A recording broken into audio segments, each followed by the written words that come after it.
সংবিধান সংস্কার নিয়ে আপনারা কি ভাবছেন? মানে বিএনপির পক্ষ থেকে বলা হয়েছিল যে সংবিধানের পরিবর্তন তো তারা একেবারেই মানবে না, যদি সংস্কারও করতে হয় সেটা করবে নির্বাচিত প্রতিনিধিরা। আবার কিছু কিছু রাজনৈতিক দল বলছে এক্ষেত্রে তো গণপরিষদ করা যেতে পারে, গণভোট করা যেতে পারে। ঐকমত্য কমিশনের মতামত কি? এখন আমাদের ঘরপোড়া গরু সিঁদুরে দেখতে ভয় পায়। আমাদের তো অতীতের অভিজ্ঞতা ভালো নয়। আমি একটা উদাহরণ দেই এবং এটার সাথে আমি আরেকটা মৌলিক সংস্কারের কথা আনব। যে উদাহরণটা হইল, ধরেন 2008 সালের নির্বাচন। 2008 সালের নির্বাচনের আগে আওয়ামী লীগ একটা যুগান্তকারী নির্বাচন ইশতেহার দিয়েছিল। আপনার দিন বদলের সনদ সব কিছু পরিবর্তন করে ফেলে, দুর্নীতি, দুর্বৃত্তায়ন, তারপরে দলবাজি ইত্যাদি সব কিছু, এবং দলীয়করণ হবে না ইত্যাদি, রাজনৈতিক সংস্কৃতি পরিবর্তন আছে, এগুলো পরিষ্কারভাবে লেখা সব কিছু। এবং এরপরে তারা ক্ষমতা আসলো 2009-এর প্রথমে, এবং এরপর 2011 সালে আমাদের সর্বজনশ্রদ্ধেয় সাবেক তত্ত্বাবধায়ক সরকারের প্রধান জাস্টিস হাবিবুর রহমান বলছে দেশটা এখন বাজিকরদের হাতে, মানে দলবাজি, চাঁদাবাজি, টেন্ডারবাজি, এইসব বাজি এখন দেশটা এখন বাজিকরদের হাতে। তো এটাই আমাদের এই যে অতীতের অভিজ্ঞতা। আর এখানে মৌলিক সংস্কারটার দরকার ছিল কি, যে মৌলিক সংস্কারটা এখান থেকে যেটা আমাদের শিক্ষণীয় সেটা হলো যে যিনি প্রধানমন্ত্রী তিনি যদি দলীয় প্রধান হন এবং তিনি যদি অব্যাহত থাকতে পারেন এবং তার ফলে আনুগত্য সৃষ্টি করা, তাহলে কিন্তু এইরকমই হবে। দল আর এই যে সরকারের মধ্যে পার্থক্য দূরীভূত হয়ে যাবে। এটা নিয়ে তো একটা ঐকমত্য হয়েছে মনে হয়। ওই যে আমরা বলছি এই জন্যই দলের যিনি প্রধানমন্ত্রী হবেন তিনি দলীয় প্রধান হতে পারবেন না। ধরেন এটার আমরা যদি এই আমাদের 2008-এর অভিজ্ঞতা, 2008-9-এর অভিজ্ঞতা যদি তাকাই, যে নির্বাচনী ইশতেহারটা কে দিয়েছিল? নির্বাচনী ইশতেহারটা দিয়েছিল দলের এটা মালিকানা, এবং দল নির্বাচনী ইশতেহার প্রকাশ করে বলেছে, মানুষকে বলেছে আমরা নির্বাচনে অংশ নিতেছি, আপনারা ভোট দিলে আমরা এটা বাস্তবায়ন করব। তখন ভোটের পরে কার কি দায়িত্ব ছিল? তো এই যারা নির্বাচিত হয়ে সরকার গঠন করলো শেখ হাসিনার নেতৃত্বে, তাদের দায়িত্ব ছিল এই সততার সাথে, নিষ্ঠার সাথে এই নির্বাচনী ইশতেহারটা, এটা মানুষের কাছে অঙ্গীকার, যে এই অঙ্গীকারটা বাস্তবায়ন করা। আর দলের কি দায়িত্ব ছিল? দলের দায়িত্ব ছিল তাদেরকে কাঠগড়ায় দাঁড় করানো, নিশ্চিত করা যে তারা দলের এই অঙ্গীকার যেন রক্ষা করে। কিন্তু যেটা হয়েছে, একই ব্যক্তি দলীয় প্রধান আর সরকার প্রধান হওয়ার, দলীয় প্রধান এবং সরকার প্রধান হওয়ার কারণে দল আর সরকার এক হয়ে গিয়েছে, এবং যার ওই যে দলের ওই ভূমিকা আর পালন করা হয়নি। তাই আমরা একটা সংস্কার হলো, যিনি প্রধানমন্ত্রী হবেন তিনি দলীয় প্রধান হবেন। এই ব্যাপারে সব রাজনৈতিক দল একমত হয়েছে। সব দল একমত হয় নাই, আমাদের এখানেও ডিসেন্ট আছে। ডিসেন্ট স্যার দিল কে? আবারও কি বিএনপি দিয়েছে? হ্যাঁ, বিএনপি দিয়েছে। ওকে, তো এই সংবিধানের সংস্কারের ওই যে প্রশ্নটি করেছিলাম, মানে এটা বিশেষ করি তো তার মানে এই বিষয়গুলো অত্যন্ত গুরুত্বপূর্ণ আমাদের ভবিষ্যতের সুরক্ষার জন্য, আমাদের যাতে আবার স্বৈরাচার ফিরে না আসে। তো কতগুলো প্রতিষ্ঠানকে স্বাধীন করা, তারপরে কতগুলো রীতিনীতি পদ্ধতির, নিয়োগ পদ্ধতির, এগুলোর পরিবর্তন আনা, তো এগুলো আমরা ঐক্যমতে পৌঁছার চেষ্টা করেছি। এবং আপনি তো আর কাউকে এনে পানির কাছে আনতে পারবেন কিন্তু খাওয়াতে পারবেন না, আপনি পানির গ্লাস এগিয়ে দিতে পারবেন কিন্তু জোর করে খাওয়াতে পারবেন না। তো আমরা সর্বতভাবে চেষ্টা করেছি, কিন্তু যেটা গুরুত্বপূর্ণ যে অধিকাংশ দল, ওভারওয়েলিং মেজরিটি এগুলোতে একমত হয়েছে। এই অল্প কয়েকটা দল তারা দ্বিমত করেছে। সবচেয়ে বড় দলে যদি একমত না হয় সেটা নিয়ে তো ঐকমত করা মনে হয় নিশ্চয়ই কঠিন হবে। ধরেন আমাদের যে সংবিধান রচিত হয়েছে, আমার যতটুকু মনে পড়ে 5-6 জন ব্যক্তি কিন্তু নোট অফ ডিসেন্ট দিয়েছিলেন, সুরঞ্জিত সেনগুপ্ত, কিন্তু তারা তো মেনে নিয়েছে। তো আমরা আশা করি যে তারাও বৃহত্তর স্বার্থে মেনে নেবে। একটু নির্বাচন প্রসঙ্গে চলে যেতে চাচ্ছিলাম।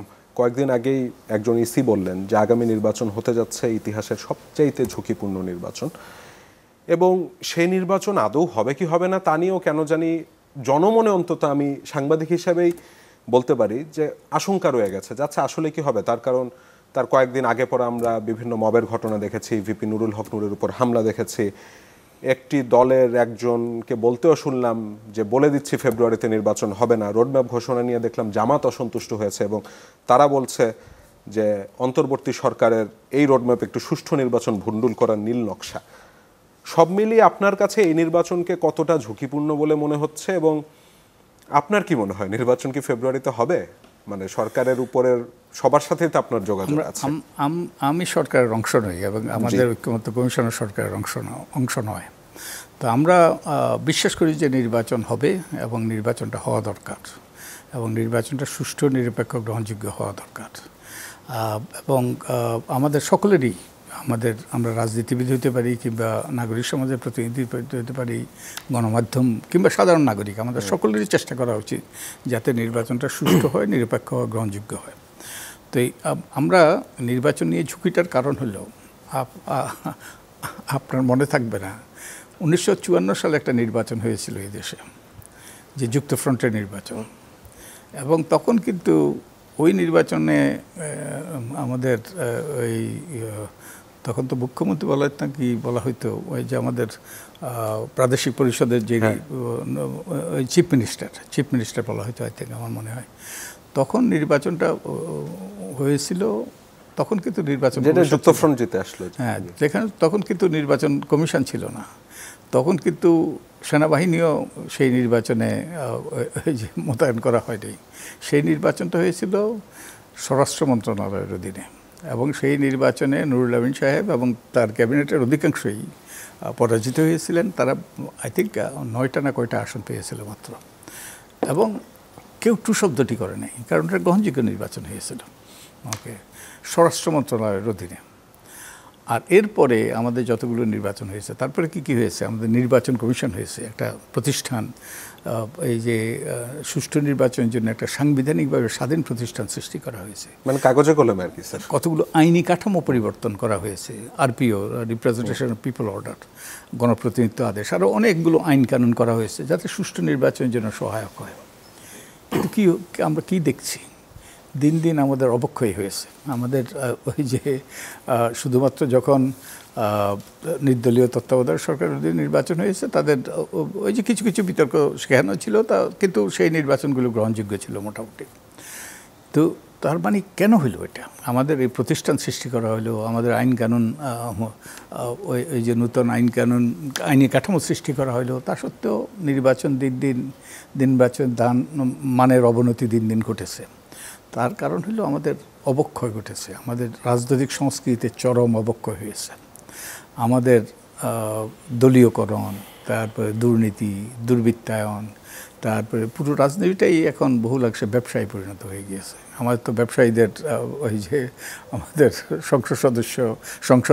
জাতীয় সংসদ 67-68% ছিল ব্যবসায়ী। তো এই পুরো অবক্ষয় ঘটেছে, মানের অবনতি ঘটেছে। আমাদের রাজনৈতিক সংস্কৃতিতে যে অবনতি ঘটেছে, অবক্ষয়, এটার যদি আমরা পরিবর্তন না ঘটাতে পারি, এবং এটা এইবার আমাদের জন্য একটা সুবর্ণ সুযোগ ছিল যে এত ব্যক্তির এখনো আছে অবশ্যই। ইনফ্যাক্ট আমরা তো মনে করি আমরা যে বিষয়গুলোতে ঐক্যমত্য সৃষ্টি করেছি, যদিও কিছু কিছু রিসেন্ট আছে, এটা একটা ঐতিহাসিক ঘটনা। বাংলাদেশ ইতিহাসে এমন ঘটেনি যে এতগুলো রাজনৈতিক দল দিনের পর দিন আলাপ আলোচনা করে কতগুলো বিষয়ে ঐক্যমত্য পৌঁছেছে, যদিও কিছু কিছু ক্ষেত্রে দ্বিমত আছে, এবং তারা অনুধাবন করেছে এগুলো পরিবর্তন হওয়া দরকার।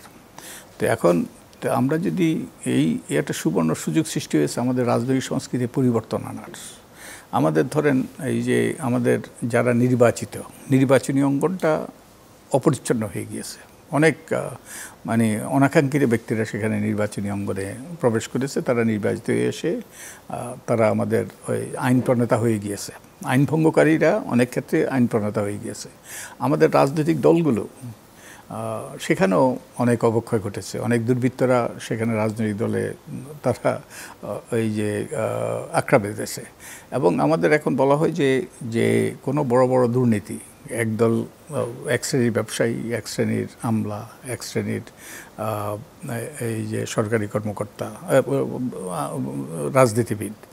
রাজনীতিবিদ, আমলা, ব্যবসায়ী, এদের যোগ সাজসে বড় বড় সব অপকর্ম ঘটে। তো এটা তো ছিল না অতীতে। তো এই রকম অনেকগুলো অবক্ষয় ঘটেছে।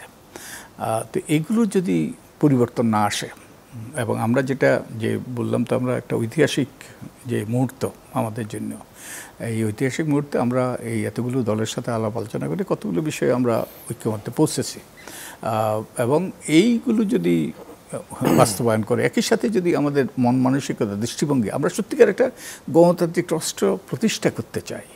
আমরা দলীয় স্বার্থ, ব্যক্তি স্বার্থ কিংবা গোষ্ঠী স্বার্থের পরিবর্তে আমরা একটা যেই লক্ষ্যে আমাদের বীর মুক্তিযোদ্ধারা প্রাণ দিয়েছে, যেই লক্ষ্যে আমাদের এই গত বছরের যে সকল শহীদরা তারা রক্ত দিয়েছে, যারা আহত হয়েছে, তারা আত্মত্যাগ করেছে, এই তাদের আত্মত্যাগটা সার্থক করার জন্য যদি আমাদের দৃষ্টিভঙ্গি, আমাদের মন মানসিকতা যদি পরিবর্তন আসে, এবং আমরা যদি এটা মন মানসিকতার কোনো সালসা নেই যে আমরা খাওয়াই দিলে এটা পরিবর্তন হবে, এটা সেটাই বলতে যাচ্ছি, এটা উপলব্ধিতে আসতে হবে। এবং তার মানে সেটি যদি না হয়, তার মানে নির্বাচন নিয়ে শঙ্কা থাকছে।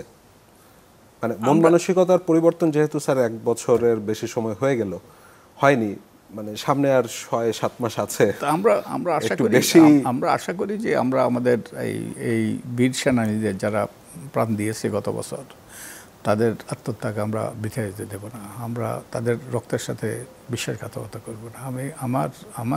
আমি মনে প্রাণে বিশ্বাস করি যে আমরা এটা করব না, এবং তাই আমি বিশ্বাস করতে চাই যে আমাদের বোধোদয় হবে এবং আমাদের উপলব্ধিতে আসবে, এটা আমাদের